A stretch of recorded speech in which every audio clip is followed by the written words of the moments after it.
Hello, I'm Ian Kargas. Thank you for joining me. What would happen if, one ordinary morning, the impossible appeared above our world? This is the Silence Trilogy. If you enjoy the story, please support the channel with a like, a comment, and a subscription. Now let's begin. Chapter 1. The Day They Appeared. Towards Silence, as told by Ilai Stone. There are things you only understand in hindsight. For instance, that silence comes in two kinds. The first is the one you build yourself, from routine, from data, from schedules and protocols, from everything that can be measured and predicted. You lay it brick by brick, methodically, day by day, and you call it order. What it really is? A wall, between you and everything you refuse to hear. The second is the kind that comes on its own. You don't build it, you can't hide from it. It simply arrives and takes everything you've built along with it. I lived 41 years before I met the second kind. The war had ended, but not on the inside.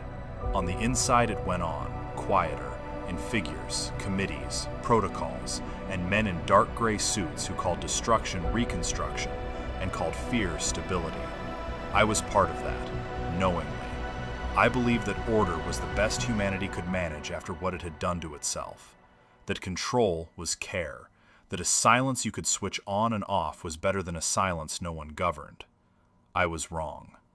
But to understand that, I needed the objects, and a woman I'd once loved who carried a worn Bible, and a choice I cannot take back. They appeared one morning above 79 countries, dark, motionless, silent. For a long time I thought they had come from outside, from some place in the universe we hadn't yet mapped. Then I thought someone had sent them. Then I thought they didn't exist in any sense that things which can be measured exist. Now I think otherwise. I think they came from within. Not from within space, from within us, from within everything we had pressed so long to the bottom and which finally rose, because there was no strength left to hold it down. Her name was Vera. She believed in things I could fit into no formula. I took that for weakness, and did so for a long time. Then I understood. It was the only force in our home that held when everything else fell. She left before me, not because she gave up, because she knew where she was going. This book is not a report. It is not a confession.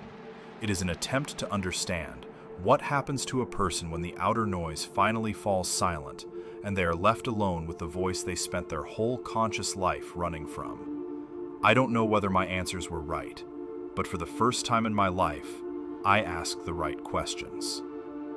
Ilai Stone, Houston, 1 year after. Chapter 1. An Unusual Morning. Ilai woke in the laboratory before his alarm. It had been happening more often lately, when he stayed the night where he worked. Sleep wouldn't hold him. His consciousness surfaced from the dark abruptly, the way a simulation cuts out, and he would find himself already inside the cold clarity of morning. The ceiling, the white noise of the air conditioning, the barely audible hum of the city. Houston was still asleep, but not entirely, like an organism that never quite rests. Ilai lay motionless, staring at the point where the paint cracks converged. His mind was already running, calculating, forecasting, reducing the world to equations. Entropy increases. Always. He sat up and drew his hand across his face. A few seconds and the reality of the laboratory entered him completely. Coffee, shower, news. The world after the Great War resembled a vast, breathless wasteland of reinforced concrete that someone had tried to seed with artificial grass. Humanity, exhausted by grief, wanted above all else peace and predictability. It was on this soil that the Global Recovery Council had taken root, architect of a new world order in which every citizen was to be useful for the common good. Ilai, director of the Department of Anthropometric Resonances, was precisely that. His specialism sat at the intersection of physics and neurobiology. He studied how external waves affect the human psyche. His central creation was Project Harmony, a next-generation neural interface capable of stabilizing the emotions of those who had passed through the hell of war. He believed that digital stability was the only humane means of saving humanity from self-destruction. In the kitchen, he switched on the coffee machine. It produced its familiar low sound, like an old engine. Ilai leaned on the counter and closed his eyes for a moment. "Another day," he murmured. His phone lit up. The news feed scrolled on its own. The algorithms knew his weaknesses well. Climate anomalies in the Indian Ocean, new strike in the AI sector, economic downturn, quarterly forecast. He skimmed the headlines. Nothing new. The world was trying to piece itself back together, but so predictably it no longer provoked anxiety. "The system degrades beautifully," he said aloud, pouring his coffee. The warmth of the mug was settling. Ilai stepped onto the balcony. The morning was ordinary. The sky, clear. The clouds sparse and smeared, like faint noise on an image. The city breathed. Cars, distant sirens, a helicopter. Everything as always. And that was precisely why the first alert seemed like an error. The phone gave a short vibration. Breaking. Unusual objects in the sky above multiple cities. He didn't even open it immediately. "Another sensation," he said quietly. But he opened it. Photos of dark patches above New York, above Manhattan. The same dark, precise shapes. Not clouds. Clouds have volume, ragged edges. Ilai narrowed his eyes. A strange form, almost absent. The edges blurred, as though they didn't exist. It reflected no light at all. It looked like a piece of enormous sticking plaster someone had tried to patch a hole in the sky with, but hadn't matched the color. It had no texture. It simply was. "AI generated," he said automatically. Swipe. Tokyo. The same. Above the megalopolis. A different angle. Different weather. But the object, identical. Swipe. Africa. A desert with camels and Bedouins staring upward, pointing sticks at something unknown. Swipe. Ocean and patch. A drone, amateur footage. The focus lurching back and forth, then finally settling. The same. A dark, round piece of plaster. The objects hung in the air at approximately several kilometers altitude, motionless. Not a single movement. No response to wind. The coffee in his hand had cooled faster than usual. Ilai looked through the glass of the panoramic window. Empty. Nothing here. Not yet. The phone shuddered again. Video now. He pressed play. A young reporter stood on a rooftop.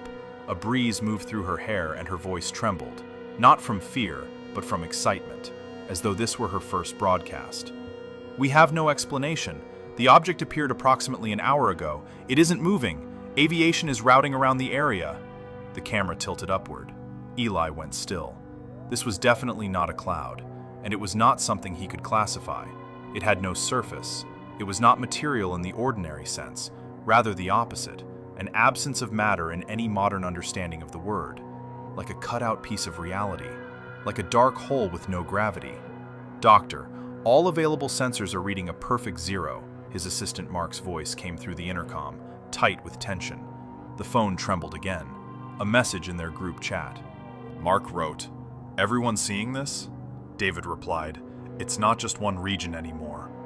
Ilai grimaced slightly. Didn't reply immediately. He had nothing to offer. If only it were the famous UAPs. People had grown used to those after the official disclosure a few years back, especially the AI-generated fakes. Simpler those.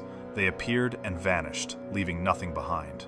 But this was different. They hung, silent, motionless, not disappearing. "Look at us," they seemed to say. "Watch, here we are." Mark.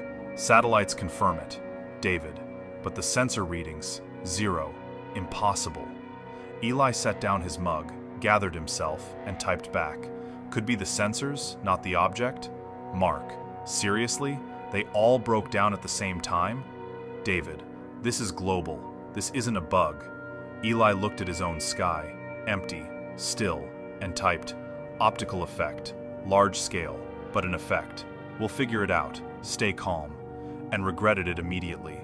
Even to him it sounded like reassurance, not explanation. Mark. "Any official statement yet, or did we miss something?" Ilai held his gaze on that line, then turned off the screen and said, quietly, "What official statement, when the statement is supposed to come from us? If this is an object, It has to interact with radiation, but it doesn't reflect light, doesn't scatter, doesn't absorb, or absorbs completely, 100%. Nonsense. Impossible. The phone was erupting with messages. Colleagues, the laboratory, the university. Are you seeing this? We're checking the data. Radar, 0. Ilai opened the internal channel. A video conference was already running. Someone asked, "Mass hallucination?" Another voice, "No. Satellites confirm visually, but the spectrum is empty." First voice, "Empty?" Second voice, "Completely." Ilai cut in. "What do you mean, empty?" "No signal. None. In any wavelength." "That's impossible," said Ilai. "We've already heard that today." He felt the familiar irritation. Any object interacts with a field. If it exists, it leaves a trace. And if it doesn't? Tension filled the channel. The question hung between them. Ilai pushed back in his chair. Then it isn't an object. He disconnected, walked out onto the balcony. The sky was in its place, but something had shifted. An imperceptible emptiness had formed. His heart was beating faster than it should have been. He checked the news. Social media was splitting at the seams. Memes, jokes, end-of-world horror. Aliens got lost? Somebody forgot to turn off night mode on the sky. But beneath all that noise, he sensed something else. Deeper, darker. They are watching us. Ilai grimaced. "People," he said quietly. Always the same response. Too predictable. Fear disguised as humor. He opened another video. A priest in some church. The hall overflowing. Light falling through stained glass. "And there shall be signs in the sun, and in the moon, and in the stars." Ilai sighed. Of course, religion won't miss a moment like this. He switched off his phone. As always, his mind was searching for rational ground, something that would fit inside the frame of science and theory. Always. A defense mechanism honed over years. The world had to be comprehensible, otherwise it falls apart, like a system without constraints, like a universe tending toward heat death. Entropy is not something anyone cancels. Ilai looked at the sky again. His own sky was still empty. The mysterious it was not there yet. But now this it felt entirely different. Everything had changed. Absence had become presence. Somewhere out there had suddenly become right here. The phone rang. "Ilai," the voice was taut. "We need you at the center, now." "That's not my field." "It is now." A short pause, like before a shot. "They've appeared above us." Ilai raised his head slowly, and saw. It was there, a dark shape, high up, between sky and earth, motionless, silent. Light slid past it the way water slides past a stone that doesn't exist. Ilai felt cold. Not physical cold, something else, deeper. The way you feel when you're standing at the edge of something that has no bottom. His mind strained to classify. Optical illusion, atmospheric phenomenon, quantum effect. But every model collapsed. It didn't fit any known hypothesis, any known assumption. "Fine," he said into the phone. "I'm on my way." He kept glancing up at the sky. The object wasn't moving, and seemed not to exist. And yet it was. And for the first time in a long while, Ilai had no answer. He exhaled sharply. "Nonsense," he said, but the word came out uncertain. The sky was silent, and had no intention of offering answers. The object hovered soundlessly in the sterile blue. The world, it seemed, had suddenly grown quieter. Ilai didn't understand this right away. When he did, things became considerably worse. It wasn't an absence of sound. It was a different silence. More ominous, as though something enormous had held its breath. He stood and watched, and for the first time he allowed himself a thought he immediately pushed away. What if it isn't here to observe? What if it is waiting? He clenched his jaw. "No," he said finally. "This is just physics." But even for him it sounded like an article of faith, not knowledge. And in that, there was a crack. Small, almost imperceptible, but it was already there. Ilai took one last sip of cold coffee and tasted nothing. He left in a hurry.